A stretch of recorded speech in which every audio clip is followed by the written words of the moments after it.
Greetings, Captain. Thanks. It is Marx Cards. He has returned from over a year and 6 months. Good God. It's been a year and a half. Yeah. Well, let's get some pizza and celebrate the 900th video of our video reviews channel. Right, 900. Over the past year, I put another 100 videos in there. Well, So you've had some downtime. yeah, We all have. lots of downtime. I don't even know what I'm looking at. I hope I'm looking at you, because You're probably not missing much if you're not. yeah, the sun's really glaring. Anyway, so yeah, let's do that. Good, yeah. Hey, this Marx Cards. It's been a year and a half since the last official appearance of the co-executive producer of the Cal-Cat show and all that. God, yeah. I mean, that's the thing. You, me, and everybody else in the same boat. It's you know, we're all vaccinated now, and so we're able to meet, and it almost feels kind of weird to just be doing something normal after all this time. But it's great. So here I am, first time in, yeah, like you say, just a little shy of a year and a half. Yeah. So we just went out for some pizza. That was great. Haven't done that in forever. I mean, I've had pizza, but you know, bring it home. Pizza. It's not really the same. But yes. It did not agree with me, but I ate it. Well, there's nothing that unusual. Plus, didn't you say you had Burger King for lunch? That'll do it. Cheeseburger. What's for dinner? Pizza. Oh. You were asking for trouble there. But yeah, so anyway, this is my first time actually seeing the new studio, I guess. Transtech the studio. We have 4K TV with the old DVD player, Blu-ray player works with it. We have a. It's not as big as yours, I don't think, but. This TV is pretty close to the size of mine. I think it's 42-inch or something. Sounds about right. I think mine might be slightly bigger. Because I remember when I upgraded my Blu-ray player and found out it didn't interface with my old boxy ancient TV. So I upgraded the TV, tried to assemble it, and figured out it didn't fit on my entertainment center. So I had to buy that as well. So one cable made me upgrade my whole home theater.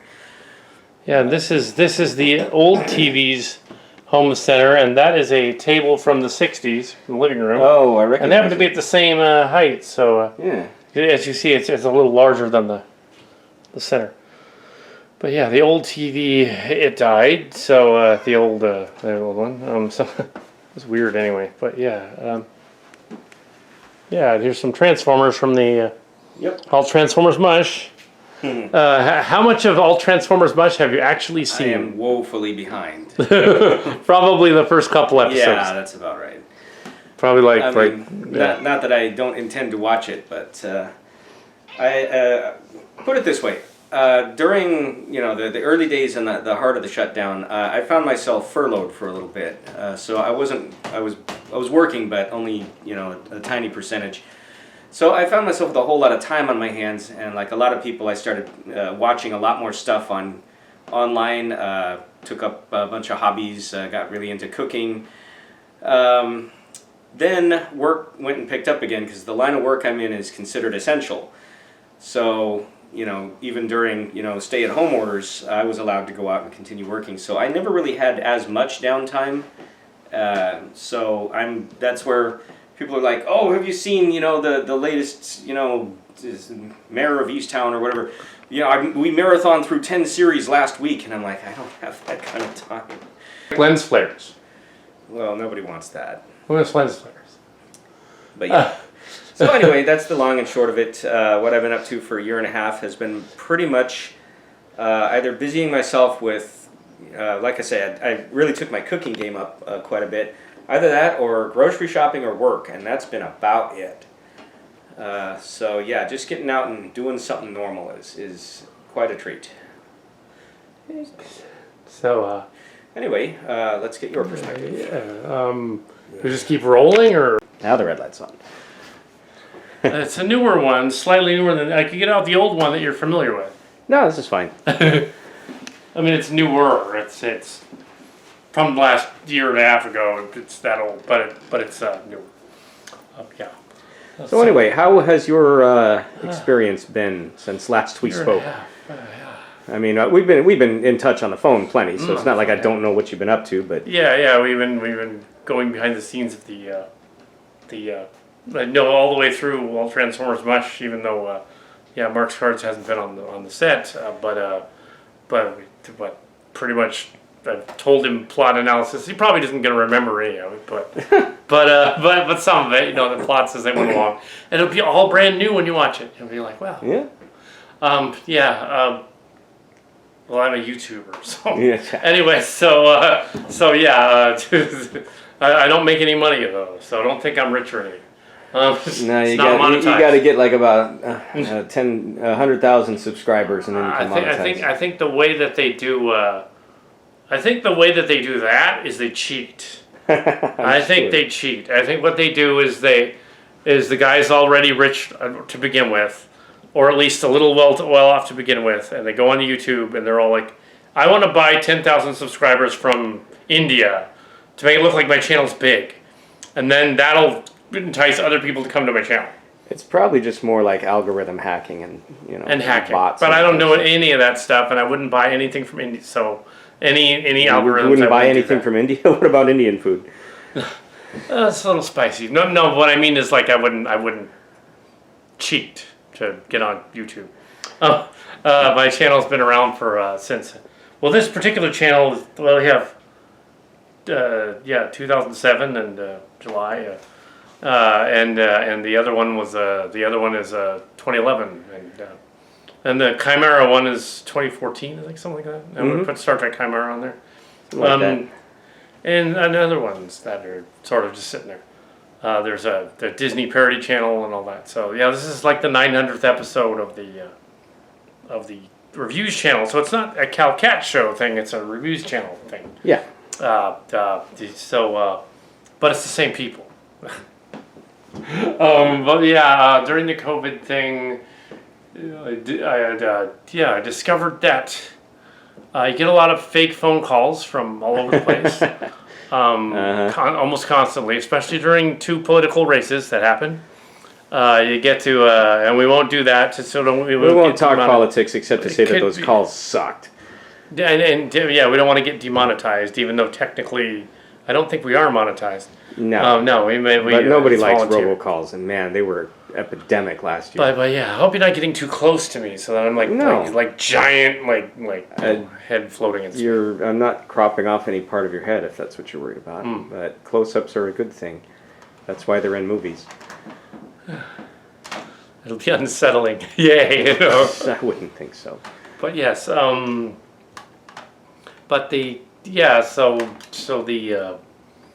you get robocalls and stuff. Also, you discover, ironically, how much people don't really give a shit about you after a while. They're like that whole Facebook thing that half of my family's on and everything.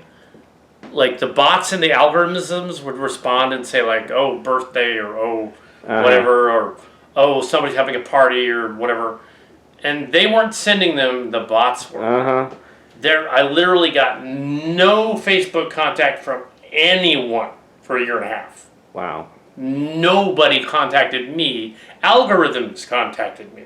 Bots contacted me. Robots contacted me for a year and a half. Great. Robots. So I had robots. Even when I tried to find our friend Tim and post it on his Facebook wall, figuring he was there because somebody had updated his Facebook page. It wasn't him. Oh. I guess the bots decided to update his Facebook page because I would think if he or Annie were actually there around the time of his birthday in February, they would have responded. They would have called and said, "Oh yeah, you were on Tim's Facebook. Hello, hi." Well, I mean, Facebook is notorious. That's not anything new. I'm not saying Tim did anything wrong. He's probably just never there. Yeah, but this is exactly why I'm not on social media in the first place. I don't have Twitter. I don't have Facebook. I'm a hermit. I really don't have Twitter. I don't want to have Twitter. I don't want Twitter. Twitter's a cesspool. Well, so is Facebook, frankly. But now Facebook's a mess. It's a mess, and they I don't want it to be just a rant of Facebook, but it's weird that either one political party or the other complains constantly that the bots are all about them. The other side is on there. All the Facebook bots on my Facebook channels, they're all Republican things saying how awesome Trump is. All of them. Joy. But for some reason over there on the other channel, or Martha's channel, whatever, it's all libertarian stuff. It's all about that. It's all about, oh, conspiracy theories everywhere. Ooh, that's different. You know, and then maybe on, if you had a Facebook, it would be all liberal bots. And they'd be all out there going like, saying how wonderful various other things are. Well, again, which means that there's no one there. It's just the bots choosing your trending. And I have zero interest in any of that, so that's yet another reason I don't bother. I don't need social media in my life. Yeah. Besides, who cares what I had for breakfast? What am I going to be tweeting about that? Lighting. Yeah, I mean, this is the left of the. Well, it's the rebuilt Joshua Braun engine room from Starcracker. I've never seen this room looking this uncluttered and organized. It's awesome. Well, because I'm used to it being your bedroom, like, from back in the day. Yeah. So it's pretty cluttered though. But yeah. This is nothing. You don't want to see my room. Yeah, I have not been able to see a room for 10 years or more. Well, there's not much to see. Yeah, it's been 10 years. Just a shit ton of clutter. But yeah. So don't know what you want to discuss specifically. Let's see. I don't know. Well, I probably not political bots, just because YouTube algorithms don't like that. But I mean, let's face it. Here's what I will say. After the last X amount of time and everything that the entire nation went through, and as angry and polarized as everyone is, the last thing we want to do is jump on YouTube and start ranting even more about politics. We don't need more division. We don't need more people being pissed off and having reasons to hate each other. It's one of the reasons that we like stuff like science fiction. It's like, let's imagine something better than what we've got right now and maybe aim towards it. So was there anything really good that you saw on this review channel, on the television during the COVID?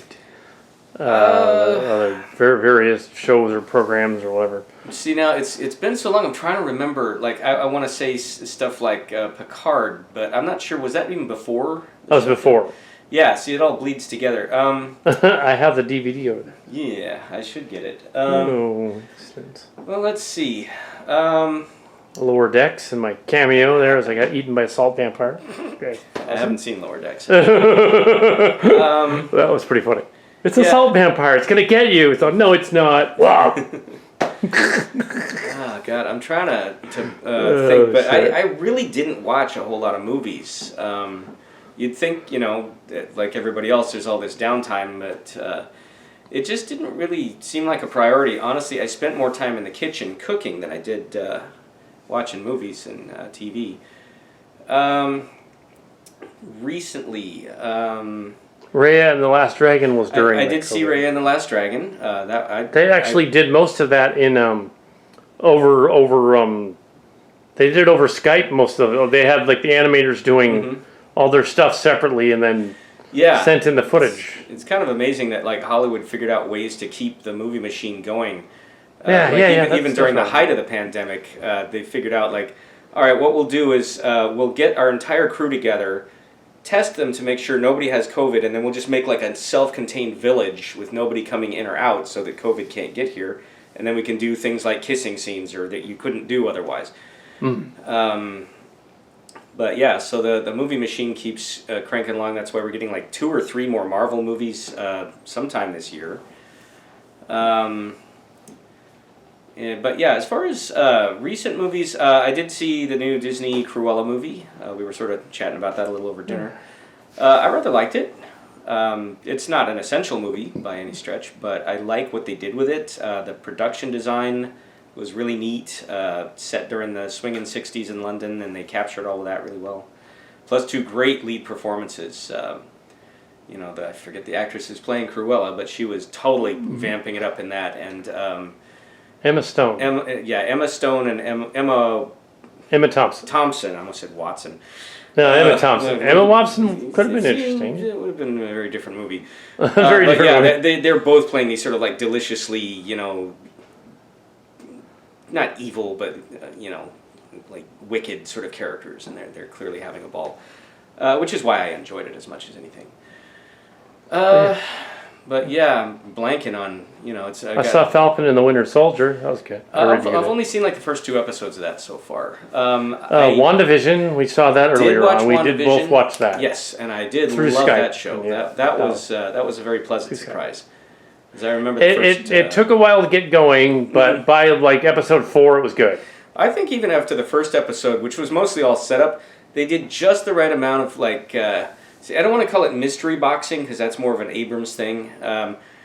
Whereas WandaVision actually paid off the stuff that it was setting up, but they did a great job of, setting up this sort of seemingly goofy tone, and then just letting just a little bit of this X-Files creepiness start creeping in around the edges, and that was the hook. And then I love where the story went, so that was enjoyable. And it is based on the sounds kind of offensive. It is based on the white story arc of the white Vision. Yeah, but see, comic in a book, comic book, the color is meant literally. Yeah, like literally. He's a robot. He's neither, white robot. Yeah. He's not white or black or anything. He's just a robot. Yeah, If so anything, that's what he's it sort was. of maroon colored usually, but Yeah. But yeah, very much enjoyed. Kind of where they were going. Yeah. Yeah, still very much getting a kick out of everything that Marvel's doing. Their track record, hit to miss, has been really solid. It's encouraging. People are talking about, oh, this is ruining cinema, and I'm thinking, well, it's just another evolution of it.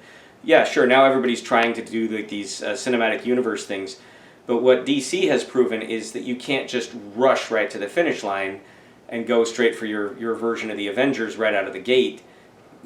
Marvel took tons of movies to set up each individual person, so that when you get the big mashup at the end, you know who they are and care about them. DC didn't have the patience for that. Did you see the Zack Snyder cut? I did. I haven't seen either cut.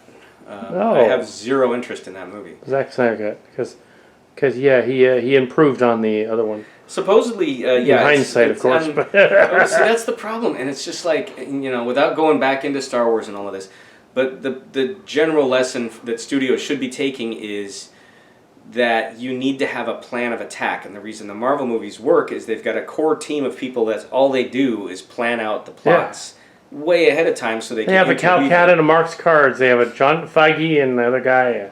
Yeah. Whereas like.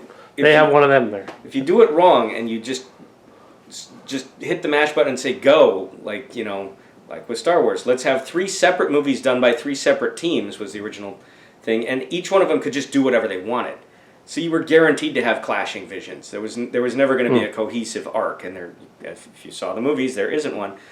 What you do is what Marvel does, which is you hire. That's weird because that was Disney. I know, and they should have. They own Marvel. They should know this, but it's a different showrunner team. But what you do is you hire really talented Kathleen people. Kennedy and a bunch of other people. You hire talented people who want to be there, who are excited to be making these movies.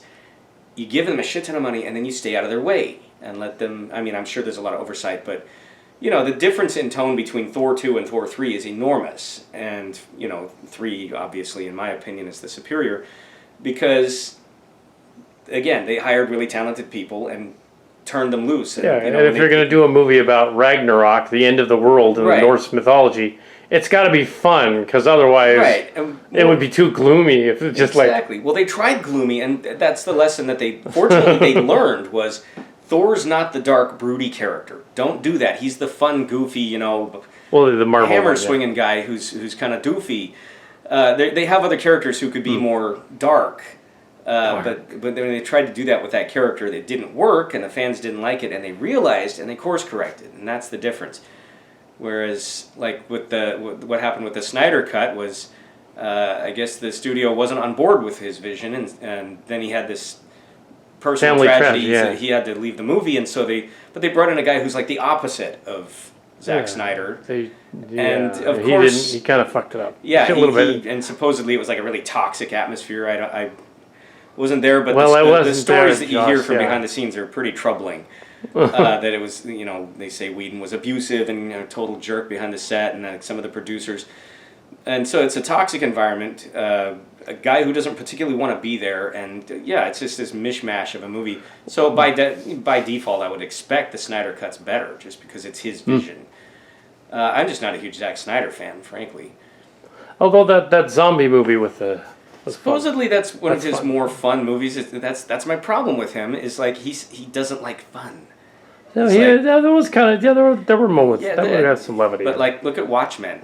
That's like a movie that. I mean, I know the comic is. Oh, he caught the mood of the comic in that case. Right, but he made a movie that.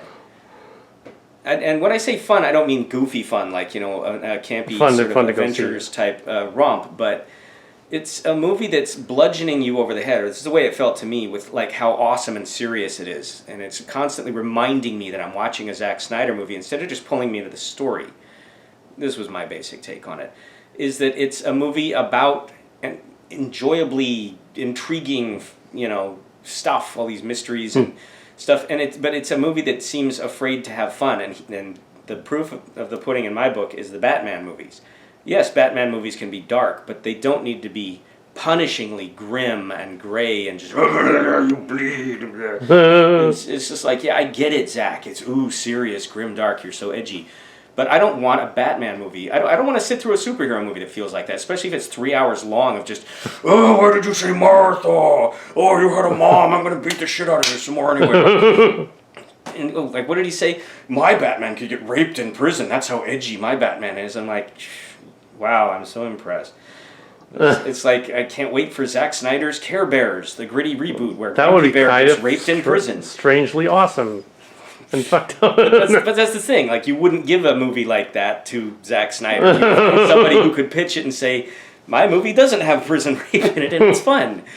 Yeah. But anyway, I'm still going to keep my copies of Firefly and Serenity, even if Joss Whedon turned out to be a doofus. Yeah, well, we'll always have the happy memories of being able to watch those, like, without knowing. And my copy of somewhere on my downloaded copy of Dr. Horrible's Sing-Along blog. Oh yeah, and that's what's particularly disappointing is when somebody makes work that clicks with you and you really enjoy it and you think this I like this creator's content. This seems like a fun person. And God, this is why we can't have nice things. Inevitably, you start finding out like, oh, that person's got this horrible reputation for being. It's like Dogma and Mallrats can't ever be released because it's the Weinstein movies. They can't be re-released. I don't know if that's why. So Kevin Smith. It's not like they've just banhammered anything with his name on it. I think it might just mean. Well, they own the rights to the studio owns the rights to the movies. So redistributing them somewhere like on Netflix, they can't because the Weinstein Company doesn't exist anymore. Well, if they don't exist, then somebody has to have absorbred the library. Is it recording or did you just turn the light off? No, it's recording. The little red light. The little red light is on. Ooh, there's a kitty over there. Kitty, meow. Hey, kitty. Hey, cat. It's Cadabra, the diva kitty. Hi. Kitty. Hi. Hi, Cadabra. Hi, Cadabra. Hi, sweetie. Yeah. Meow. Oh, Cadabra. So, yeah, what are we doing? Well, we were just kind of going on about different movies. So what movies in the last year and a half struck a chord with you? I liked Soul, Disney Soul. That was cute. Still haven't seen it. Oh yeah, it almost got the Oscar for song. I don't think it did. I think it almost did. It was the guy from the Dave Bautista does not Bautista. Dave wrestler. Bautista. Not the wrestler. The guy from the Daily Show. Not the Daily Show. The guy from. I know who you're talking about. The guy from the Tonight Show with Steve Colbert. Yeah, the black guy, another Bautista. Yeah, different guy. Not the guy from Guardians of the Galaxy. That would be different. He was in the zombie movie, the Las Vegas zombie movie. Just before the COVID thing was Dolittle, which was horrible. I hear it ends with a farting dragon. No, well, no, that's not the ending. That's just the highlight. That's it. No, it's worse than that. It's basically that scene from Austin Powers, Part 2, where they're pulling stuff out of Austin's ass. Oh. They basically do that with a dragon. Great. This is a movie that someone at church recommended and said, "Oh, it's so cute because of the animals." I said, "Well, what about?" Then I went and saw it. I said, "What about the part with the dragon colonoscopy?" I don't want to see a dragon get a colonic. Truly, just like the beloved children's novel that we all grew up loving. Ew, I don't want to see a dragon getting a. And worst thing is it's Iron Man, and he's doing it. Yeah, he was He's a like producer. reaching in there. He's like pulling objects out of the dragons. Who hunk us? Why? Why did he think this scene was a good idea? What? Was he high? Supposedly he's sober these days. He must have been on something. Maybe he should have had a little drinky poo before he decided to make that one. Ew, but yeah, there are a couple of movies after that. Led to understand that that Sonic movie ended up being like one of the biggest money makers of the year, but just by default. That was a little before the pandemic. It came out just before it, but then it did really good on streaming when people were housebound. Yeah, it was okay. I thought Jim Carrey was a little miscast as Robotnik. Robotnik should be a fat guy, and only a fat guy. He's never skinny. If he was thinking he was the Raul Julia character from Street Fighter, sure, it's perfect. But no. I'm thinking Josh Gad would have been would have worked. I don't know. Can he do like menacing and evil? Comedy? I don't know. Maybe. How about Robbie Coltrane then? A little too old. He's probably a little too old, but on the other hand, who's to say Robotnik can't be an older guy? Ooh, but yeah, it was before. So I Falcon and the Winter Soldier. That was streaming. We watched that and reviewed it. That's good. Yeah, I should watch that one. So yeah, I need to catch up on that. Falcon and the Winter Soldier. There are slow parts. I did complain about some scenes where there was unnecessary like dialogue for character development that didn't pay off in some places where there was, and that was the case in some of WandaVision as well. So it must be a thing they do. It was like modern movies tend to, and it's the same thing with some movies even in the 90s and 2000s as well. So it's not just modern movies, but they tend to have scenes where characters will emote through whispering. Like this somehow makes it more dramatic if I go, "No, tell me your pain. I know what your pain is. Tell me it all." And they'd be whispering it to each other. It's like no, you can have a low tone voice so you don't want others in the room to hear you in the movie, but the voice has to project anyway. You're an actor in Hollywood. It has to project anyway. So you go like, "You feel your pain. I know what your pain is." I know. So you can hear him talking. It's audible, but he's whispering it to the other guy. I mean, as long as the sound mixing is good, you should be able to hear it. And then they'll like the soundtrack will be in the background, like drowning it out because they were whispering. Yeah, so sometimes movies do that. Of course, what it is with movies like you mentioned, Nolan's Batman movies is the third one especially. They just didn't care what the dialogue was, and they're like Bane was just like, "Oh, it's talking mumbling nonsense, man. Batman, it's time for you to die. Eventually, We'll talk about it for a while first before we have a fight scene that will be over in 30 seconds. It's like, okay, no. But yeah, they even did that in Star Trek Generations in 1994, so who's complaining? That scene where they're in the cellar cartography room, and Picard, for no reason at all, whispers to Data really quietly, "Courage can be an emotion too, Data." Isn't that kind of an important line? I don't remember having a problem with that. Courage can be an emotion too, Data. There, now you can hear it, it's soft. Come now, Picard. You're a thespian actor. You worked for Shakespeare. You played in Hamlet. Come now. Come. Of course, if we go to the shouting makes everything better than we're in a Zack Snyder movie. Well, that would be different. Now, the shouting makes it worse. If you have... they're constantly screaming and running at each other. It was funny, however, in some scenes from the Snyder Cut to see like the characters that clearly were out of shape. At one point, like they brought Ben Affleck back to do a scene with Wonder Woman, like they're talking as Bruce Wayne and Wonder Woman in this one scene, and he's got a gut, and he's like, oh, she's like bigger than mine right here. He's like, what? And he's all, yeah, Wonder Woman, I'm not gonna. Actually, kind of you a little bit there. Yeah, although believe it or not, I actually lost a little weight. It's spread. But it was like he's supposed to be Batman. In the previous scene, he was all bush cut, right? And now he's suddenly like, well, yeah. I had a few too brewskis. Yeah, well, that's because he was under contract, and they were like, you will show up for the reshoots for a week, and he's like, fine, but I'm not going to do any training. But yes. There were movies in the past that were far more boring, like The English Patient, for instance. Infamous a movie that got all the Oscars because it had a lot of talking in it. Although, as we've kind of discovered over the years, the Oscars don't really amount to a whole lot of importance. I didn't even bother tuning into the most recent one. Supposedly it was a... I watched only highlights of it, and it was a disaster. It was amazing. They filmed it in like a nightclub or something. There were people walking around like falling over each other and stuff in the aisles. Because they were already drunk because they were bored. That would have been far more interesting if they were completely drunk, but maybe just stoned. But yeah, as we learned in the 90s and later was proven, the Oscar people basically are very old. They're very old men that they can do the Oscar committee voting. They don't watch the movie.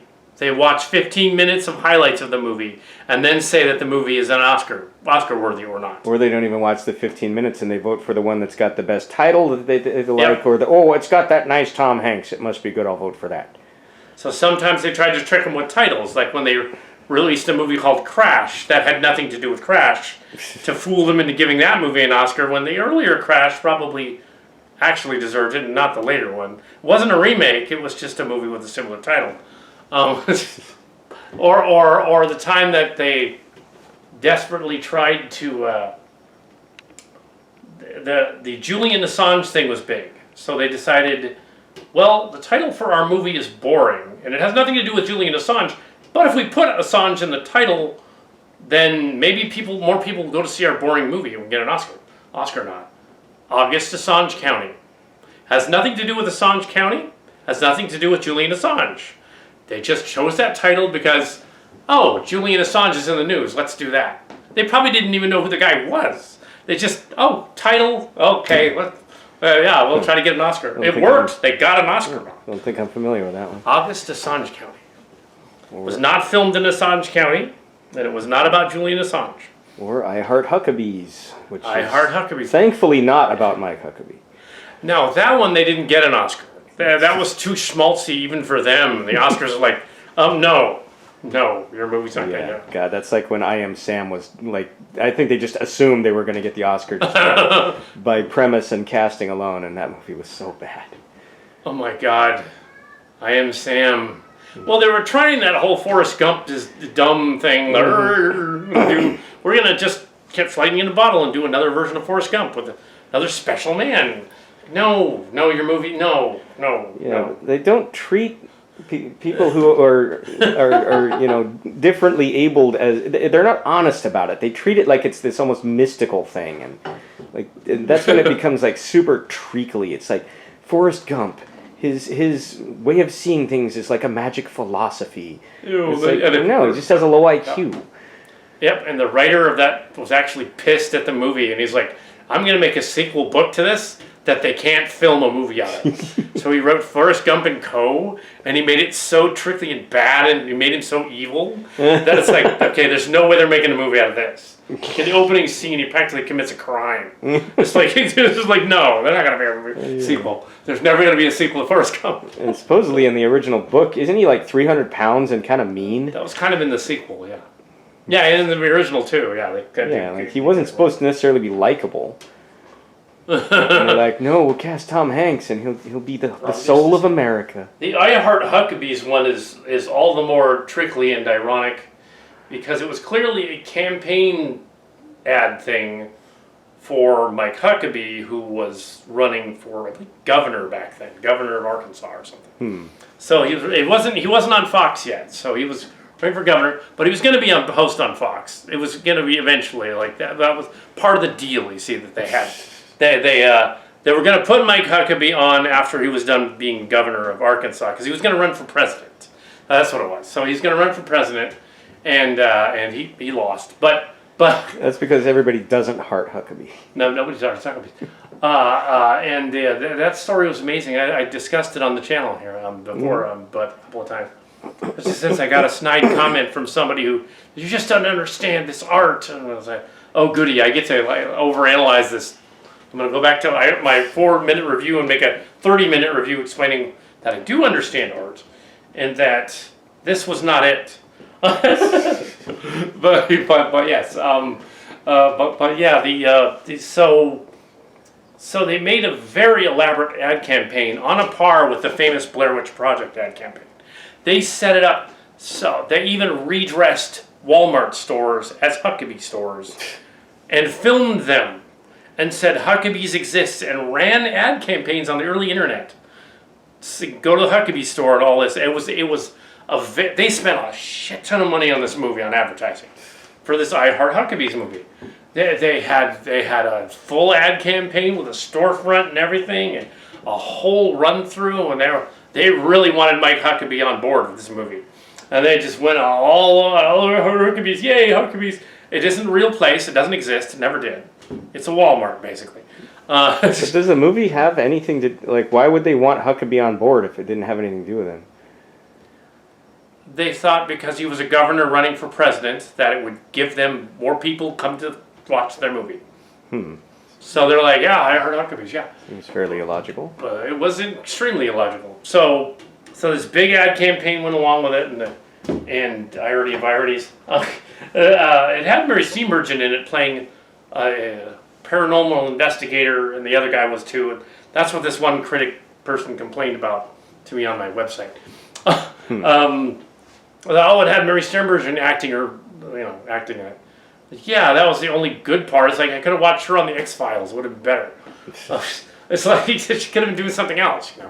Could have put her in a Ghostbusters sequel or something. But like the irony is that the movie came out and it looks like it didn't do as well as they thought it would do, even with Mary Steenburgen on board. And the irony is that they told Mike Huckabee about it on Fox, and they said, "Did you see that movie with your name on it?" And he said, "I don't care. I don't like it at all. You're not supposed to say that. You're not supposed to go for it. No, it's a movie. We Fox Searchlight put it out. You're supposed to like the movie because it's got your name on the title." I was like, I didn't see it. I didn't want it. So the irony is that Mike Huckabee himself did not like the movie. About him. Well, it's not about him. It's not about him. Maybe that's why. Maybe that's why he didn't like it. There you go. But yeah, At the time, it's not super late yet. well, I guess at this point we could. I don't know. What do you want to do with? Because it has been an interesting. Well, we've been reviewing stuff from the past, I guess. But yeah. So I don't know. What do you want to do? We didn't have a script, obviously. We don't have a script. No, these are not scripted. These are. Yeah, what was that? There was a couple of other. Well, there was the Blair Witch Project. We did a parody of that. Well, to put couple it, parodies of that. I could go for something more current and say I actually recently saw the Sonic movie myself. What did you think of it? Actually, The Sonic the Hedgehog. I rather liked it. Some of that is probably because my expectations were set pretty low. I didn't grow up with the video games. I haven't had access to a game system since the Atari 2600. I wasn't a video game kid, so I never had the Nintendo or the PlayStations. Usually my nieces and nephews did. Yeah. So that being said, I mean, some of these things are just so ubiquitous to pop culture. It's like I know all about Mario and some of those games. Well, it was a cartoon in the 80s that we watched, wasn't it? Didn't really watch it. I The watched live action stuff was legendarily bad. If that's the one I'm thinking of, the guy where they had Lou Albano playing live action Mario. Oh, the Mario Brothers movie. That's infamous. No, not the movie. That was Bob Hoskins. That was Bob Hoskins. Yeah, no, that was a different kind of bad entirely. Oh, the Lou Albano. The Mario Super Show. They had these live action things and they were so the bad. Super Show. I remember that. Yeah, but in any case, so yeah, I mean, even without being a gamer kid, it's not like I don't know who these characters are in the Sonic movie. The more deep dive stuff, the shout outs to the fans, I'm sure all of that was flying over my head. But what I enjoyed about it, one, I really liked that they redesigned the character, because man, that first teaser that they streeted, and that the thing internet looked lost hideous. its mind. Yeah. I mean, there was a lot of people going, "Oh, you whiny nerds! Why are you gonna? This is the hill you're gonna die on. Who cares? It's just a movie." But it's like, this would be like, here's the thing: they made him look like a taxidermy of himself. And this is a beloved, iconic character.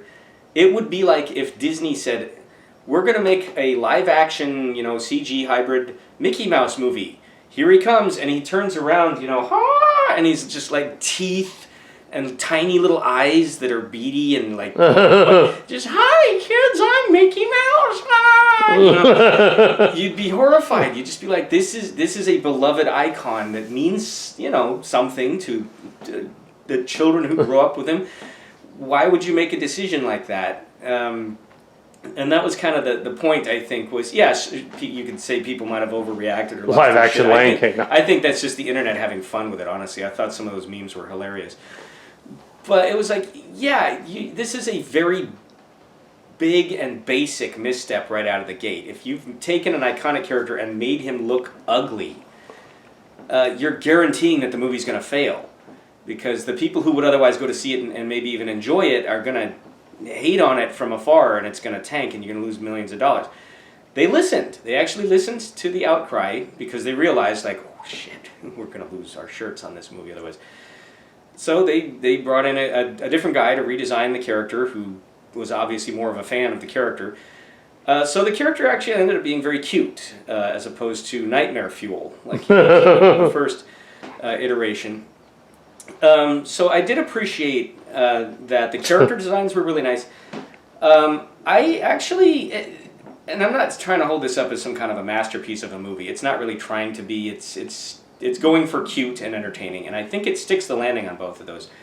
But the interaction with the human characters was fairly well done for this kind of movie, because usually the human character, and I'm looking at you like the live action Garfield and like whoever they got to play Dave Seville in the Chipmunks movies, it's a thankless part. It's always some guy who's the placeholder to turn around while the camera zooms up his nose going, "Garfield, you dropped the lasagna again." And that's it. And then he gets his paycheck and goes home, and the CG character does all the heavy lifting with the story. But I like that they integrated the human characters better into the world of it. I was expecting a very shoehorned in, bland performance, but they got James Marsden, who is a good actor and was clearly having some fun with it. So I was pleased that they did better than they needed to in order for the movie to just work and they make their money back. I had less of a problem with Jim Carrey. I agree he doesn't particularly look anything like Robotnik. Maybe they'll put a chubby suit on him for this sequel, because like at the end of the movie, assuming this isn't a spoiler because it's in the trailer, he's got much more of the ginormous frizzy red mustache thing, and his head's all kind of shaved.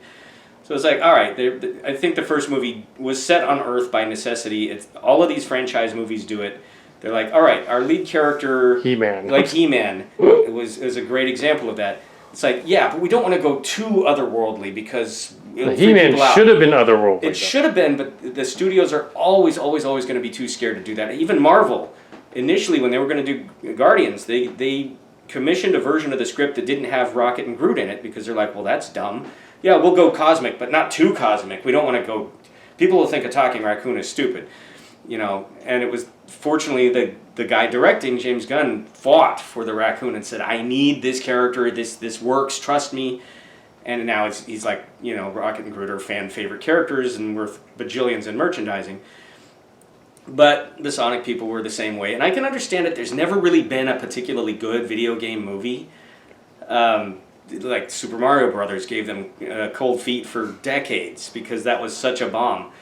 That they were like, okay, the Sonic games are set in this colorful world with all these ramps and, colorful flying animals and all this stuff. Yeah, let's do the first 5 minutes. And then he just goes to Earth. And that'll be a safer zone for all the people watching. Like, they'll recognize it, they'll get it. It's like, okay, it's not too weird. But they still did a good job with that, I feel. In terms of just, making the story move along and keeping your interest more or less. Like I say, not a perfect movie. It's got some clunky scenes in it and some of the dialogue's kind of like, But as far as Jim Carrey goes, what I appreciated about it was that he was really throwing himself into it. Whether he was entirely right for the part or not, he was at least bringing his A game to it. He looked like he was having fun. And so it was kind of like a little burst of like earlier Jim Carrey, like back when he was a little more manic. Not full-on crazy like, the Ace Ventura movies, but more of like what got him famous in the first place. Overall, I would say it was a fun movie. I had a good time with it, and the sequel setup did not feel like a threat at the end. Like sometimes, they're like, oh, you thought the squeakquel was going to be the last, but there's going to be 6 more of these, and it's just like, please kill me now. Who was the actor in the Chipmunk movies? I'll bet even he doesn't remember. Yeah. You'd probably find him at a party in Hollywood, and he'd be like, I was in those? Oh, shit, yeah. I honestly, I don't know, because I couldn't even get through the first one. I thought, okay, there's a potential here for what the Sonic movie to me ended up being. I went into the first Chipmunks movie thinking that it could be at least that, it could clear that bar. It wasn't Peter Rabbit. It was, oh my gosh, yeah. It's like Peter Rabbit was a little better. It's just like, okay, you people making this movie, nobody involved in this gave a shit. Nobody bothered to put in even the most perfunctory care. Although then there's the Smurfs live action movie. Haven't seen, thank God. They're in New York, because you gotta set it somewhere that's not too weird. If it's in a little mushroom forest, that's weird, and people won't give us our money. Which is so self-defeating in my opinion. And then the third one, they're in the mushroom forest, but it's like dumb. But it's still dumb either way. But yeah, history is replete with these. But the Mortal Kombat movie that just came out was actually pretty good. I haven't seen it. The reviews that I've heard have been very mixed. Like some people, like a lot of people appreciate that. Yes, it's at least juicier. Like because the game's whole notoriety originally was, look how gory, he rips a guy's spine out. The PG-13 movie back in the day was not allowed to go there. The studio was like, we're not spending $40 million to get an R rating. We won't sell breakfast cereal that way. That being said, I think the 90s movie is fairly campy fun. It gets the right sort of goofy tone for that kind of a movie. So if we're talking about video game inspired movies that I think this one was pretty watching, good. Yeah. I'm still talking the original because I haven't seen the new one. Saw that they released like the first 8 minutes of it or something, and it was like, all right, well, it's pretty looking and it's definitely more violent. I'm not a fan of CG blood. It always looks fake to me. I haven't seen it. The reviews have been... people have complained that, as a franchise starter, it leans too hard on starting a franchise, like without any spoilers. I'm led to understand they never actually get to the tournament. That's all. The movie's basically just a setup for a sequel. And it's like, if you're going to call your movie Mortal Kombat, deliver that. Don't deliver pre-Mortal Kombat, the pre-show, and call it, I mean, that's... I think... Yeah. Now, I'm basing this on hearsay. I haven't seen it. I don't want to give that away, though. I'm sure it's a very violent movie. It's got a lot of combat. But the whole premise of the games is that there's this otherworldly place where all the best fighters in the universe go to, and they beat the shit out of each other, and the last one standing gets to control the universe or something. And I'm led to understand this movie spends a lot of time setting that up and doing a lot of other stuff. which is one of the things people have complained about is the pacing of it. That there's a lot of sort of downtime that's not very interesting. Again, I don't know, haven't seen it. It's less of a priority for me. If people were really raving about it, that might turn my interest a little more, but Yeah. Anyway. I don't want to give away anything. I mean, if you think that's too spoiler, just cut it out. No. You didn't give away anything. But I don't want to give it away to you. But, but it's a movie that's less on my radar. Actually, I was trying to think of examples of video game based movies that are worth sitting through. The Prince of Persia movie is not one of those. Prince of Egypt? No way. No, it was Prince of Persia, and didn't they cast a white guy to be the Prince of Persia? I seem to recall was one of the things that was kind of like, really. Well, in Prince of Egypt, it was Patrick Stewart playing the Pharaoh, which is kind of weird. Although, you know what's interesting is nobody really knows what skin color the ancient Egyptians actually had. Presumably they were of some kind of dark or olive complexion, or they could have even been black looking, but nobody really knows because they depicted themselves in their artwork all the time, but they used wild colors like green and blue and purple and orange and jet black and all of these, because the color to them signified something divine about the person they were depicting. So the emperors were always an interesting shade of something or other. Nobody has any idea what their actual skin tone looked like. Or so I read in an interesting article. But be that as it may, I'm pretty sure they weren't like alabaster white Patrick Stewart-y looking guys. So. Well, in that movie, they drew in a certain way. It's something that's becoming more of an issue these days, and I honestly, personally, I approve, and I think it's long overdue. Is like if you're casting a part that calls for a person of a certain ethnicity or background, or sexual orientation or gender identification, there are people who can act who fit that. Who like in real life, who are that. They're going to bring a much more honest performance.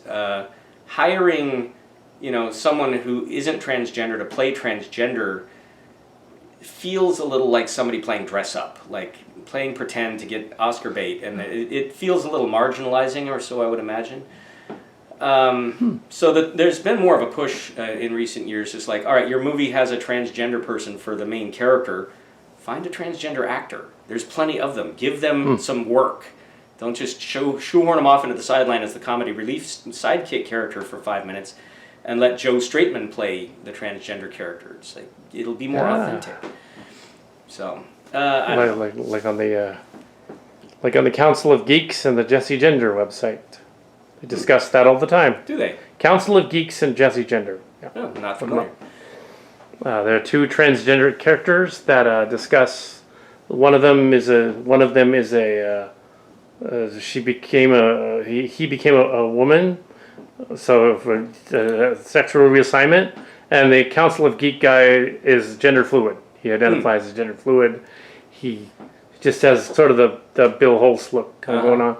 But actually, it's funny you bring that up because one of the most recent flaps about this is I think it's Netflix. Has greenlit apparently this massive budgeted epic adaptation of Neil Gaiman's The Sandman.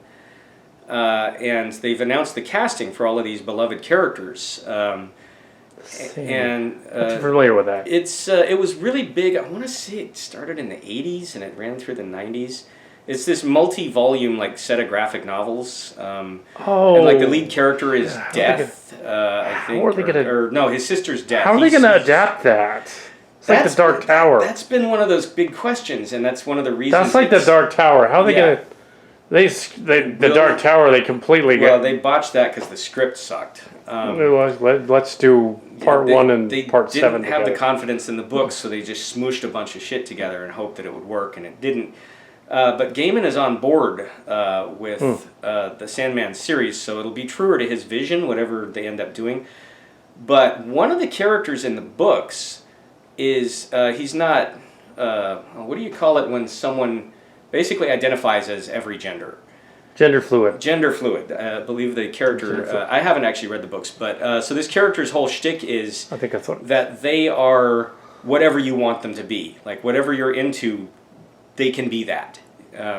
Just sort of the embodiment. A chameleon kind of thing? No, it doesn't morph. It's just, the character has this kind of like interesting look that's sort of like, all genders sort of like streamlined together.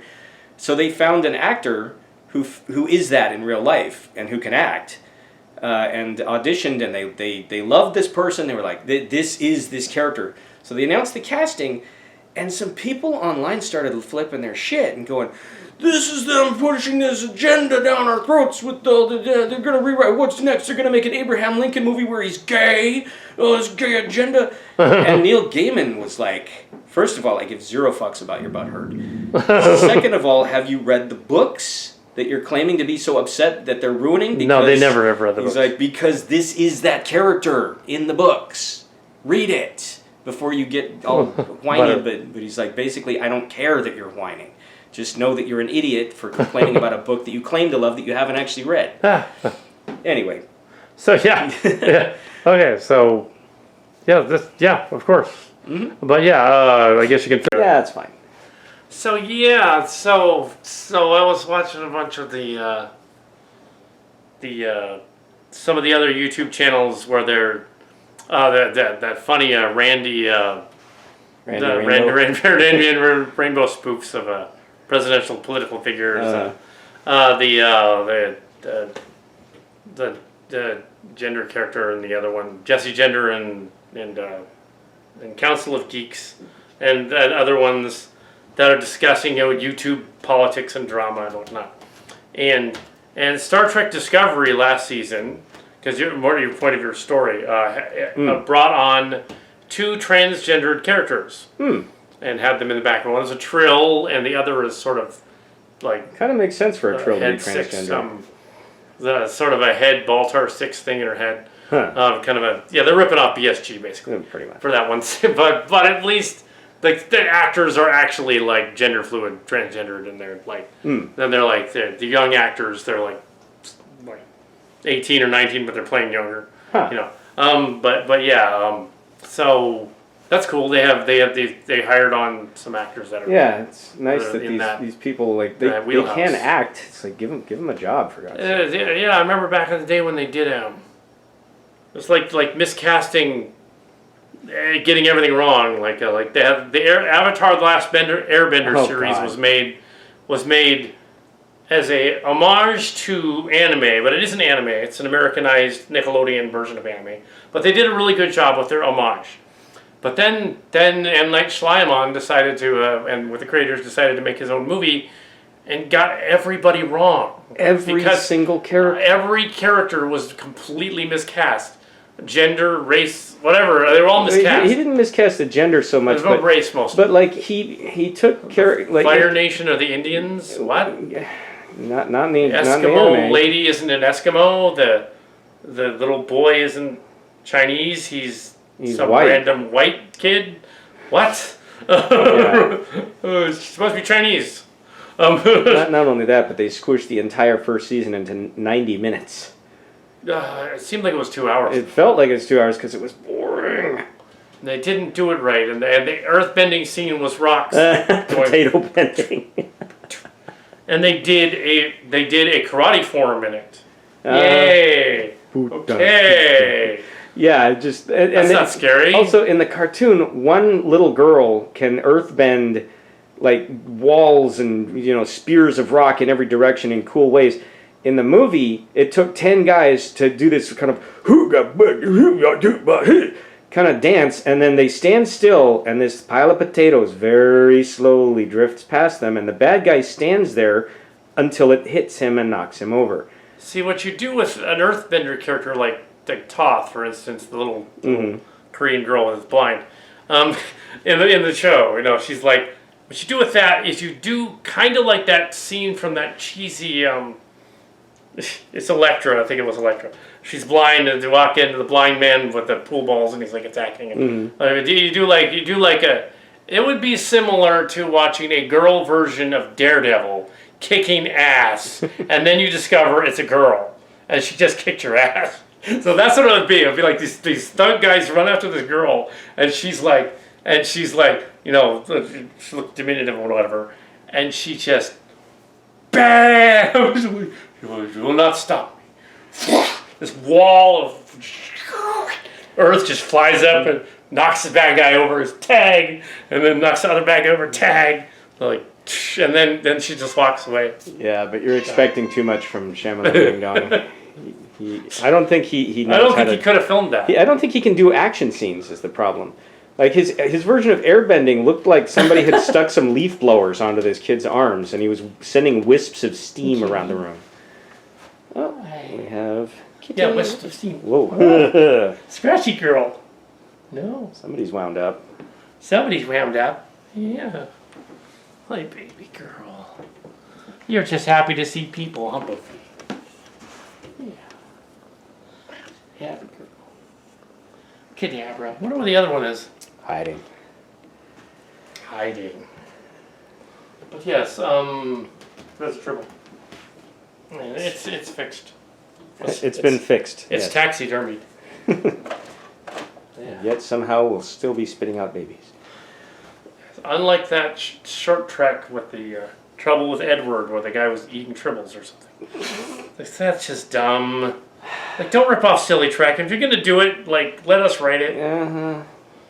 The joke was the Silly Trek version of it was like the short. It was only a short trek, fortunately. But the Silly Trek version of it is that Worf wants to eat tribbles and they won't let him because that's gross. That's the joke. He's like, he's a Klingon and he'd want to get rid of the tribbles. So that's the joke. But we were what 16 when I wrote that. I don't remember that one. Honestly, it would have been funnier if they would have let him. He's like a plate open. He's eating one like a split open cantaloupe with fuzz on it. He's just like, oh, delicious. Delicious. It's a tribble cake. Yes. So anyway, so yeah, we're back. The station's back. So 900 episodes, and yeah, there was an interesting discussion of the various movies, but that's what we do anyway. Yeah. So, well, we talked about some older ones, some current ones, some stuff that's on TV.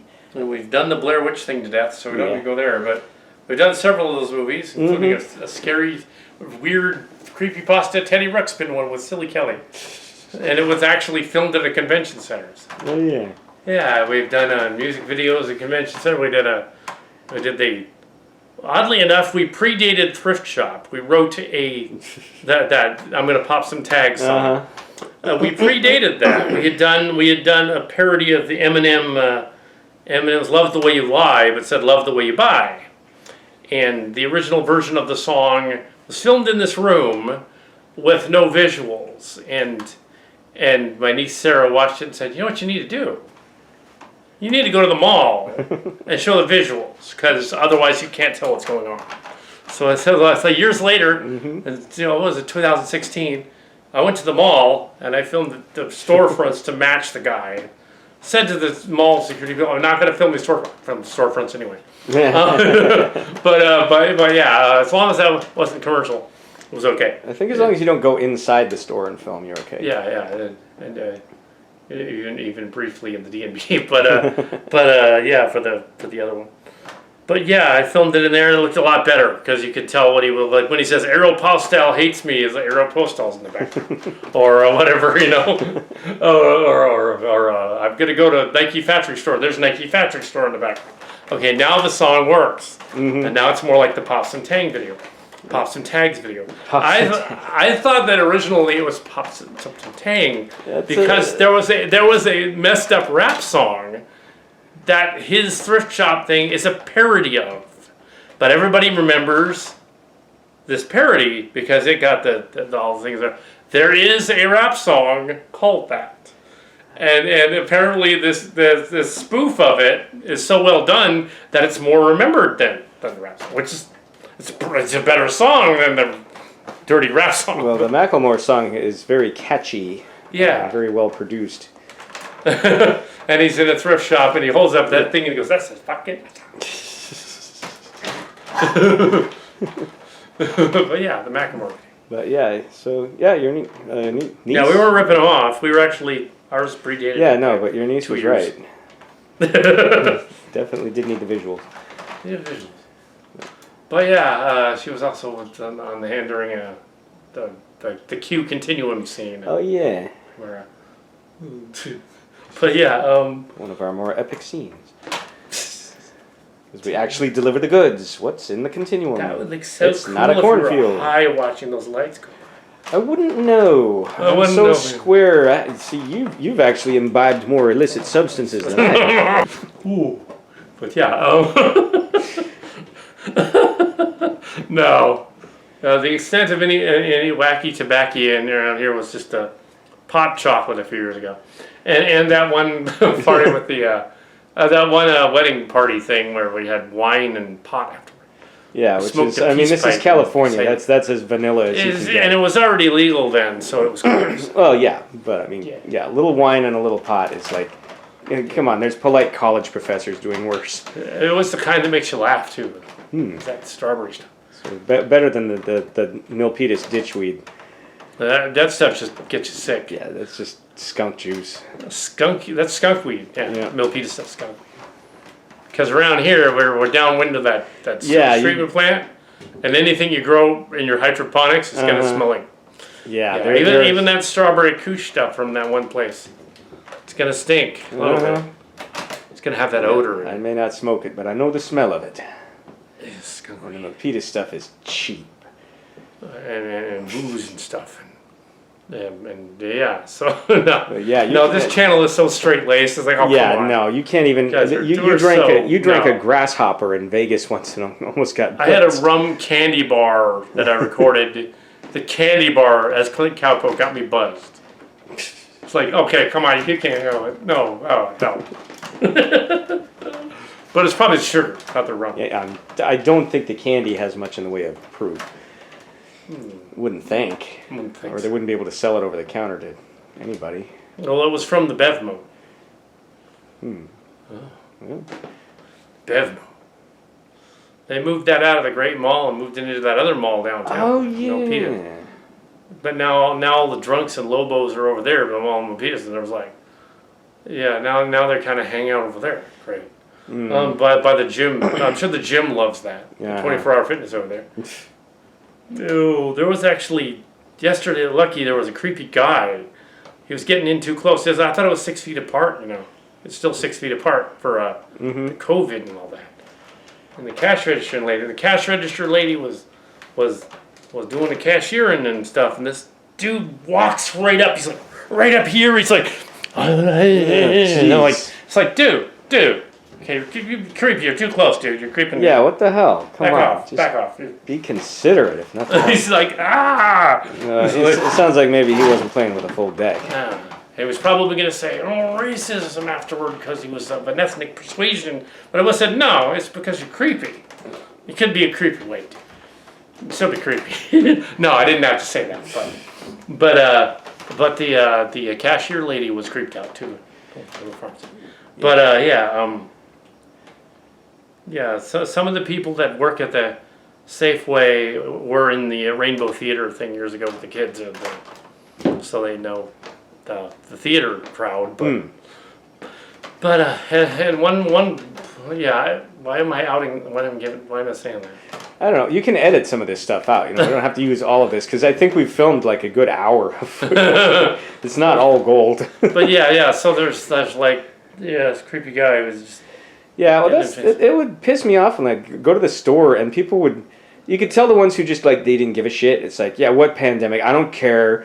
I just like that. and they'd like start walking towards me, and with my cart, I would start like Tokyo drifting and like skedaddling away from them, and then they would look at you like, oh yeah, right, the pandemic, and then they would kind of grudgingly step halfway back. It's just like, dude, if you want me to respect your beliefs, then freaking respect mine. Don't decide for me that it doesn't matter if I get COVID or not. We got the vaccine. Oh, you better believe it. In fact, as an essential worker, I got mine a little early. If you got yours a week before I did or something. Yeah, I got mine about a week before they opened the cattle call for pretty much everybody in our age group. Turns out I could have actually gotten it sooner, but I was not made aware that I was considered an essential worker. I knew I was one in as much as that I needed to still be going to work. And so I thought, well, shouldn't that qualify me? Because the work we do is essential. And, I can't afford to be getting sick. Well, I technically take care of my mother, so that counts. Yeah, but what I found is, like the Walmart, the Walgreens wouldn't let me sign up on their website. And somebody said, oh, try CVS. And so I did, and I'm like, yes, I'm an essential worker. They're like, great, your appointment's in 2 days. But then you went to Fresno or something? I had to go to Fresno. You should probably be filming. Oh, yeah, essential worker. Tell my Okay, you went and got a... Okay, so yeah, the long and short of it is that in the at the time that I was getting the vaccine, it was really, really hard to get in California, or at least in this part of California. Like in the Bay Area, people have been, champing at the bit to get the vaccine. So even as an essential worker, there was not a whole lot of them to go around. So I had to broaden my search on CVS's website. The nearest appointment that I could find was in Fresno, which from here is about a 2.5 hour drive. Which at the time I thought, you know what, I don't care. And I'm still glad I did it, but I heard about people who drove cross state line down to Arizona from here just to get their first shot. But what I found is, after getting my first dose, I was talking to my boss, and he was saying, oh, well, you're in CVS's system now. You don't have to go back to the same place. And it had been a month, and so they'd opened it up to a whole bunch of other sites. He said, just go online and select edit my appointment, and I picked a spot that was only 15 miles away. So that was nice. However, I had heard all of these stories from a bunch of my friends who had their second dose, because the first dose didn't do anything to me. It's like, I got this, easy breezy. And then a bunch of my friends started saying, oh my God, that second dose, it was like a hangover on crack. And I was just thinking, oh great, here it comes. Sure enough, I get my dose, I feel fine, I feel great, but the whole day I'm like, it's coming. I'm waiting on it. Sure enough, midnight, I wake up in a cold sweat. I am shivering, and yet I feel feverish, which I wasn't. I didn't have a fever. It just felt like I had one. But the whole time, and I was miserable for 2 days, I thought, you know what? I don't care. Even if I got to do a booster of this and it does it to me every 6 months for the rest of my life, I would still rather put up with this than get freaking COVID, because that shit will kill you. I can handle feeling like I had too much mead the night before. It's it's no biggie. So don't let that be in any way, shape, or form a distraction. Besides, I've talked to a lot of other people who never had any reaction at all. And Anyway, so that's my vaccination story. That and my shoulder felt like I'd been punched by a sledgehammer. Yeah, a little bit of that. I felt a little drunk. That didn't really do much to me. But no, I wasn't. But yeah, I was so stoked. After I got my first shot, I was walking back to my car, and I felt this sense of relief that I didn't realize how tense I had been, probably since this whole thing started. And it was just this feeling of oh my God, things are actually getting better. It's not just a theoretical, well, at some point when I qualify, I'll get the vaccine, and then maybe I won't die from going to the store. It was okay, the juice is actually in my arm. It's real. And I actually kind of slumped behind my wheel, and I was just oh my God, this feels great. It was relief. I hadn't felt real relief. Yeah, it kind of gave me a little bit of a buzz. I didn't get a buzz. I wish I did. But and hopefully we will not get flagged for talking about COVID on my channel. Well, we're not talking any conspiracies. We're saying get the vaccine, for God's sake. I know. Yeah, we're saying good stuff. Yeah, no. No conspiracy talk, just the backed up science is the vaccine works, get it. And knowing is half the battle. We got to throw that line in there. It's funny, even though we were never in any kind of military, but it's a G.I. Joe reference. Well, in as much as little kids we pretended we were in G.I. Joe. Does that count? It's from G.I. Joe, yeah. Don't tell me I don't know what the service is like with my magic flying fire grenades and my laser rocket launcher. Yeah. The space lasers.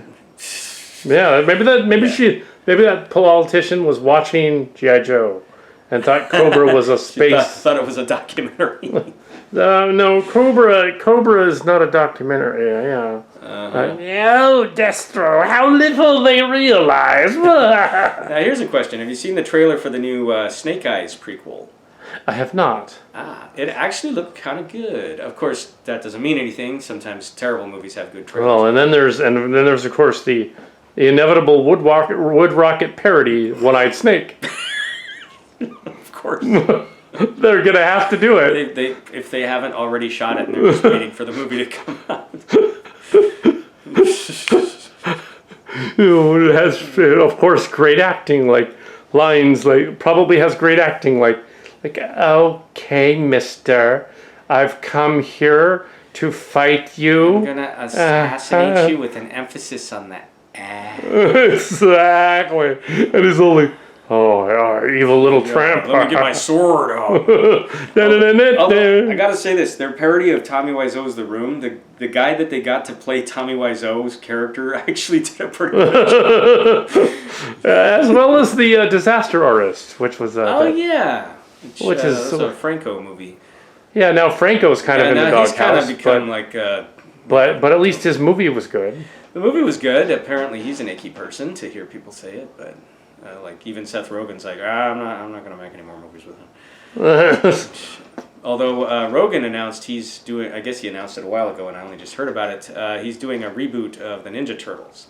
And I'm thinking, if it was down to him or the Michael Bay verse ones, I'd much rather have Seth Rogen, even if he makes it jokey, because he's actually a fan of it. He wants to be there, so here's hoping. He could play Baxter Stockman. He's not going to be in it. He's producing it. Ninja Turtles. Well, he'd probably have a cameo in it. But maybe not Baxter Stockman. Maybe just he'll play the space president. He'll play Shredder. That would be fine. No. Set it 3 years ago and have him play Trump. Oh God. No, don't do that. No, that'll ruin it. That'll jinx it. They made a movie about Trump. Like the election had only just finished wrapping up, and they're like, we cast Brendan Gleeson as Trump, and I'm like, he's a terrific actor, and it may be a stellar movie. I don't want to sit through any more of this crap. If it's it's just I don't need any more. Just let me relax. Anyway, so yeah, have a brownie and just relax. Or like that candy that one year that had little bits of brownie. Oh, you mean the hops candy? No, the pot candy. Pot candy? Yeah, the pot candy from that you didn't have any of the pot version. You had the regular version. Yeah, I don't remember having any pot candy. No. Well, that chocolate that I made that one year. Oh, your candy. Some of that chocolate had.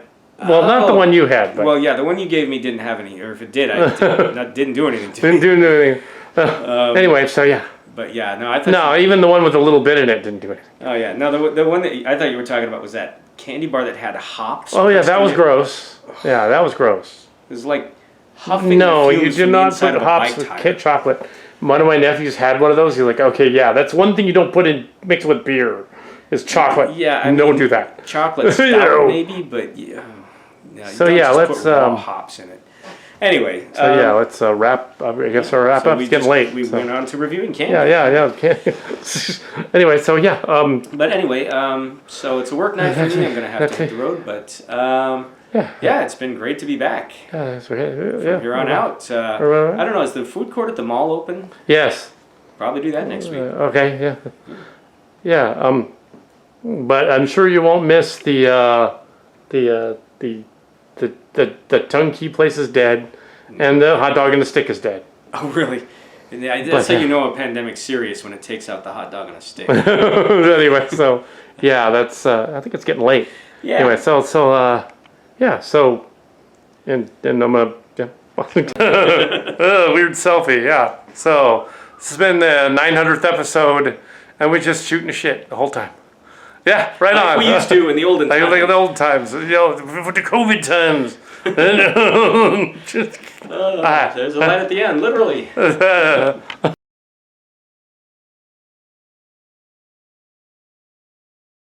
See, that light is right behind you, and it makes it look ridiculous. So that light right behind you makes your head. I can't see what you're seeing. Like makes your head look like it's on fire, and like lights are shooting out the back of it. Okay. That sounds awesome, but visually doesn't look awesome. I mean, I can move wherever you want. So It would be like J.J. Abrams' movie, and it would be like You're gonna edit this stuff. yeah. There's nothing wrong with a So little. I started over, but yeah, I gotta it's remember a how slightly this, newer one than the other one, but remember how this camera works. I can stand behind it. No. Well, it was pancakes this morning. Anyway, so I'll But film anyway. you, I guess. I mean, whatever parent. I guess the other Weinstein brother has the library. I don't know. I never looked Yeah. into the but It's kind of a mess. I doubt if like every single movie that guy's name is on is just not ever going to be released again. It could be a rights thing or or maybe they just figure, well, there's not enough audience right now. Why bother? There's been tons of movies that took years and years and years to come out on Blu-ray. Well, they did come out on DVD back in the day, 10 years ago, and I have them. But, Yeah. But yeah. But in any case, But yeah. I forget where I was going with 15 that. years ago. But yeah, anyway, so you want to film me, I Sure. guess? I don't know. Now it's recording again.